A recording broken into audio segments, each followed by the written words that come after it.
There's a specific kind of tired that settles into your bones when you've spent 30 years working for the government. A heaviness that doesn't go away with sleep. It only fades when you finally walk away from the noise, the red tape, and the endless parade of people who think the rules apply to everyone but them. That was me 5 years ago, standing on the porch of what I thought was my final sanctuary, staring out at the jagged, beautiful skyline of Montana, believing I had finally bought myself a slice of silence. I was a federal land inspector, a job that sounds boring to most folks, but actually involves being a professional lie detector with a compass. Because let me tell you, people will lie about anything when it comes to property lines. They will move fences, bury markers, and burn deeds if they think it'll get them an extra foot of dirt. So, when I retired, I did my homework. I bought 9 acres of rugged, untouched hillside just outside of Silver Creek, a place where the air smells like pine resin and cold stone, and the only neighbors I planned on having were the elk and the occasional wandering bear. I surveyed that land myself. I checked the county records back to the 1960s. I stamped, notarized, and cross-referenced every inch of that deed until I knew the geography of my property better than the back of my own hand. I built a house, nothing fancy, just a sturdy 2-story cabin with a wraparound porch and a workshop underneath where I could turn wood and forget about the world. And for a while, it was perfect, absolute bliss, just me and the wind howling through the Bitterroot Mountains. But peace, as I learned the hard way, is fragile, and sometimes it doesn't get broken by a storm or a tragedy. Sometimes it gets shattered by a platinum-white luxury SUV crunching up your gravel driveway on a Tuesday morning. That was the day I met Linda Vance. She stepped out of that pristine vehicle like she was descending from a throne, wearing sunglasses that cost more than my first car and holding a clipboard like it was a weapon. She was the president of the Summit Pines Estates Homeowners Association, a development that bordered my land but, and this is crucial, did not include my land. I was the wild neighbor, the guy outside the gates, the one who didn't have to worry about grass height or paint colors, or so I thought. "Good morning," she said, with a smile that didn't reach her eyes. "I'm Linda. We're just doing a little community outreach to ensure everyone is up to code." I told her, politely, that I wasn't in her HOA, that my deed was older than her entire subdivision, and that she was trespassing, but she just kept smiling that shark-like smile and handed me a letter before driving off. That evening, I opened it, and I laughed. I genuinely laughed, because it was a citation for my garage door color not being in visual harmony with the alpine aesthetic of Summit Pines. I threw it in the fireplace. Then came the second letter, complaining about my fence height, then a third about my truck being parked in my own driveway, and I burned them all, figuring she was just a bored power tripper who would eventually realize I wasn't one of her subjects. But I was wrong, dead wrong. The tone of the letters shifted. They stopped being annoying and started becoming legalistic, using words like compliance, liens, and enforcement. And I realized Linda wasn't just bored. She was building a case. She was constructing a narrative where I was the problem, and she was the savior of property values. The hammer dropped on a crisp October morning when Linda returned, not alone this time, but with a sweaty, nervous-looking young man in a cheap suit who looked like he'd rather be anywhere else on earth. They handed me a packet, a formal notice, and when I opened it, my blood ran cold, not out of fear, but out of sheer disbelief at the audacity I was looking at. It was a map, a crude, pathetic map that looked like it had been drawn with a trembling hand, claiming that my house, my sanctuary, my retirement dream, was sitting 24 feet inside the Summit Pines common area. "You're encroaching on community land," Linda said, her voice dripping with false sympathy, "and we're going to need you to remove the structure or face legal action." I looked at her, then at the map, then back at her, and I said, "Linda, I surveyed this land myself. I know exactly where my lines are, and you are out of your mind if you think you can intimidate me with a Microsoft Paint drawing." She didn't flinch. She just smirked and said, "We have updated interpretations of the boundary lines. You might want to get a lawyer." And then she turned on her heel and walked away, leaving me standing there with a heart hammering a rhythm of pure, unadulterated rage. But here's the thing about rage. If you let it burn hot, it makes you stupid. But if you let it freeze, if you pack it down into ice, it makes you sharp, it makes you dangerous. I didn't call a lawyer, not yet. I went to my filing cabinet, pulled out my original trusted GPS unit, an old-school piece of field tech that I'd used for 20 years, and I walked out to the southern slope of my property. I needed to see the pins, the metal markers driven into the earth that define where my world ends and hers begins. I walked the ridge line, the wind cutting through my jacket, until I got close to the first coordinate, and my GPS beeped, telling me I was close. But when I looked down at the ground, something was wrong. The earth was disturbed, the pine needles were scattered in an unnatural way, and the soil looked fluffy. I dug down, and there it was, the boundary pin, but my GPS was screaming that it was 6 feet off, 6 feet in the wrong direction, giving Summit Pines more land and me less. I felt a chill that had nothing to do with the weather. You don't accidentally move a survey pin. It takes force, it takes intent, it takes a sledgehammer and a lack of conscience. I kept walking, checking the next point, and the next, and every single one of them had been shifted, moved in a perfect, calculated line to expand her territory and shrink mine. This wasn't a mistake. This wasn't a clerical error. This was a heist, a slow-motion robbery of the earth itself. I stood there on that ridge, looking down at Linda's massive, sprawling mansion, her infinity pool, her guest house, her 3-tier patio, and a thought hit me, a thought so wild, so impossible, that I almost dismissed it. But then I looked at the angle of the moved pins, and I looked at the edge of her property, and I realized why she was coming after me. She wasn't trying to punish me for my garage door. She was trying to hide something. She was on the offensive because she knew, deep down, that if anyone ever looked closely at the real lines, her entire kingdom would crumble.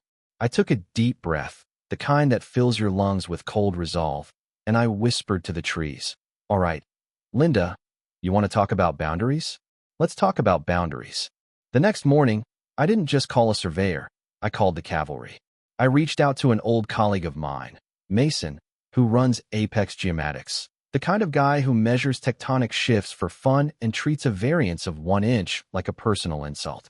When Mason and his crew rolled up in their white trucks, unloading laser scanners and drones that cost more than a luxury sedan, I saw the curtains twitch in Linda Vance's mansion down the hill. "Find me the truth," I told Mason. "I don't care how deep you have to dig." It took them 6 hours of walking the grid, shooting lasers, and cross-referencing satellite data with county records from the literal 1800s. Around noon, Mason waved me over to the edge of the property, right where a thick wall of manicured hedges separated my wild land from Linda's pristine lawn. He pointed to a patch of dirt hidden under some ivy. "That's the fake pin," Mason said, his voice flat. "The one she, or her goons, planted." Then he walked about 40 feet downhill, right into the middle of Linda's prized rose garden, and stabbed a flag into the ground. "And this," he said, grinning like a wolf, "is the actual corner of your property." I stared at the flag. Then I looked up, and my jaw practically unhinged. The line didn't just clip her yard, it sliced right through it. Her entire guest house, her massive outdoor kitchen, her flagstone patio, and the entirety of her kidney-shaped infinity pool were sitting squarely, undeniably, on my land. She hadn't just encroached, she had annexed nearly an acre of my property to build her palace. "She knows," I said, realizing the sheer scale of the con. "That's why she attacked me first. She tried to bully me off the land before I figured out she was squatting on it. But knowing it wasn't enough, I needed proof of intent. I needed the smoking gun that showed this wasn't just bad math, but malicious fraud. And the universe, in its infinite sense of humor, provided it in the form of a teenage kid named Tyler. Tyler lived 3 houses down and was the neighborhood tech geek, a quiet kid who spent his time flying high-end drones to capture sunsets. He showed up at my door a day later, holding a USB drive like it was a holy relic.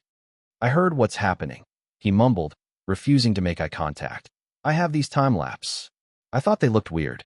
We plugged it in, and there it was, a high-definition history of the crime. We watched Linda's backyard evolve over 3 years, and you could see it happen. The construction crews pouring concrete, building fences, and systematically pushing further and further into the trees, my trees. And then, the kicker, a video from a neighbor's security camera, sent to me anonymously, showing 2 guys in landscaping uniforms digging up a marker at dawn, with a blonde woman in a bathrobe pointing exactly where to move it. I had her. I had her dead to rights. But I didn't go to the police yet. I wanted her to hang herself publicly. I wanted the kind of exposure that doesn't just win a lawsuit but destroys a reputation. So, I went on the neighborhood Facebook group, using an old account, and I posted a single, cryptic sentence. Before you accuse your neighbor of trespassing, you might want to check whose land your swimming pool is actually on. It was like dropping a Mentos into a Diet Coke factory. The comments exploded. People started tagging her, asking questions, whispering digital rumors. Linda went nuclear, posting focused, frantic rants about misinformation and legal consequences, threatening to sue anyone who liked my post. And then, she made the mistake that ended her. In a desperate attempt to assert dominance, she organized a community unity barbecue to be held, specifically, on the disputed patio. On my land. It was a power move, a way of saying, "This is mine. Look at me standing on it." I watched from my terrace as 50 people gathered, drinking white wine and eating sliders, standing on dirt that I paid taxes on. I didn't yell. I didn't scream. I just called the sheriff's department and reported an active trespass in progress. When Deputy Miller arrived, the scene was already being live-streamed by half the teenagers in the neighborhood. Miller was a no-nonsense guy, the type who looked like he carved his own furniture. He walked up to Linda, who was wearing a sun hat the size of a satellite dish, and asked to see the permit for the gathering. "This is HOA property," she shrieked, playing to the crowd. "He is harassing us." Miller looked at the map I had provided him, the one stamped by Apex Geomatics and verified by the county clerk that morning. He looked at the map, then at the pool, then at Linda. "Ma'am," Miller said, his voice booming over the awkward silence of the party. "According to the county surveyor, you and your guests are currently trespassing on private property. You need to vacate this area immediately." "You're lying," she screamed, her face turning a majestic shade of crimson. "I am the president. This is my house." "The house might be yours, ma'am," Miller said, pointing to the flag Mason had planted. "But the ground it's sitting on belongs to Mr. Sterling. Now, move it, or I start writing tickets." The silence that followed was heavy, delicious, and absolute. One by one, the neighbors set down their wine glasses. They looked at the ground, then at me up on the ridge, and then they started to walk away. The live stream comments were going wild. "OMG, she stole the land. Busted. Karen down. I repeat, Karen down." Linda stood there, alone in the middle of her stolen patio, trembling with rage, stripped of her army, stripped of her dignity, realizing that the phantom line she had drawn in the sand had just been washed away by the tide of truth. But she didn't surrender. Oh no. She looked up at me, eyes full of venom, and mouthed two words: "See you in court." And I thought, I certainly hope so. The courtroom was freezing, the kind of sterile, air-conditioned cold that makes you feel like you're waiting for a biopsy result. But I sat there feeling nothing but a warm, calm hum in my chest. Linda Vance sat across the aisle, flanked by a lawyer who looked expensive but exhausted, the kind of guy who realizes halfway through the movie that he's playing the villain's henchman. Judge Calloway was an older woman with glasses perched on the end of her nose and a reputation for having absolutely zero patience for foolishness. Linda's lawyer tried the good faith defense, arguing that it was a simple misunderstanding, a surveyor's error from decades ago, implying that Linda was a victim of bad paperwork. Then it was my turn. My attorney didn't give a speech. He just started stacking evidence on the judge's bench like bricks in a wall. The original deed, Mason's laser survey, the overlay map showing the blatant theft, the drone footage from Tyler, the security video of the pins being moved, and finally, the emails Linda had sent to the HOA board acknowledging the boundary issues before she built the pool, proving she knew exactly what she was doing. When the judge saw the overlay, the bright red line cutting through the luxury estate, she actually took her glasses off and rubbed the bridge of her nose. She looked at Linda, who was staring at the table, refusing to look up. "Ms. Vance," the judge said, her voice quiet and terrifying, "you didn't just build a fence over the line. You built a resort. And you did it while knowing, willfully and maliciously, that the land was not yours." The verdict wasn't a slap on the wrist, it was a decapitation. The court ordered Linda to remove every single encroaching structure within 60 days. The pool? Gone. The guest house? Gone. The patio? Dust. She was ordered to restore the land to its original grade, and replant the native vegetation she had destroyed. On top of that, she was hit with $800,000 in damages, legal fees, and punitive fines for the intentional fraud. Linda didn't look at me as she left the courtroom. She looked like a ghost, hollowed out by the reality that her arrogance had just cost her everything. And I mean everything. The demolition costs were astronomical. She couldn't pay the judgment. The banks froze her assets. The HOA, desperate to distance themselves from the scandal, voted her out and sued her for mismanagement. Within 3 months, the for sale sign went up, but nobody buys a mansion that has a court order to be half demolished. The foreclosure was inevitable. I went to the auction on a rainy Tuesday. It was pathetic, really. A few investors looked at the demolition order attached to the deed and walked away laughing. When the auctioneer opened the bidding at a fraction of the value, I lifted my hand. I bought the entire estate, the mansion, the pool, the land she tried to steal, for pennies on the dollar. Standing on that ridge a month later, listening to the jackhammers tearing apart the infinity pool, I didn't feel triumph. Revenge is a sugar rush. It burns off quick. What I felt was responsibility. I had all this land now, this massive house that had been built on lies and vanity. I didn't need a mansion. I'm a simple guy. So I called Marcus. Sergeant Marcus Cole was a guy I served with in the reserves way back, when a man who spent his life helping veterans who came home with ghosts in their heads.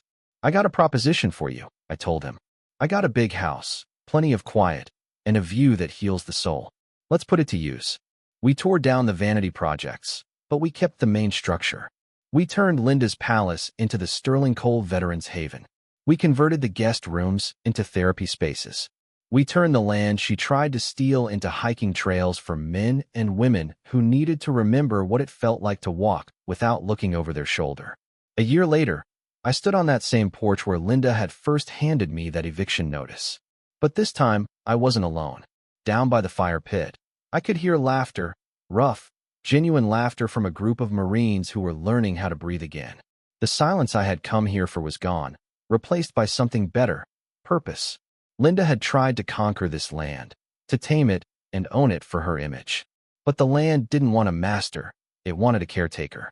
And that brings us to the end, but also to the question that keeps me up sometimes. I destroyed a woman's life. I took her home, her reputation, and her future. Sure, she started it. Sure, she was a crook, but I swung the axe that finished her. Is that justice? Or is that just vengeance wearing a nice suit? When does protecting what's yours cross the line into cruelty? I look at the veterans down by the fire, finding peace in the house that hate built, and I think I know the answer. But I'll let you decide.